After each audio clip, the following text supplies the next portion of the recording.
చదువుకున్న చదువు కిలువలేకపాయే, చెప్పులరుగా తిరిగిన కొలువు దొరకపాయే.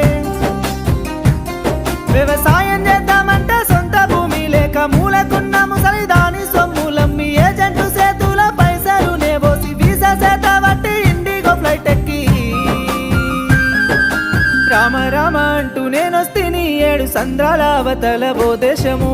పొట్ట చేత బట్టి బయలెల్లితి పైసల కోసము వనవాసము. రామ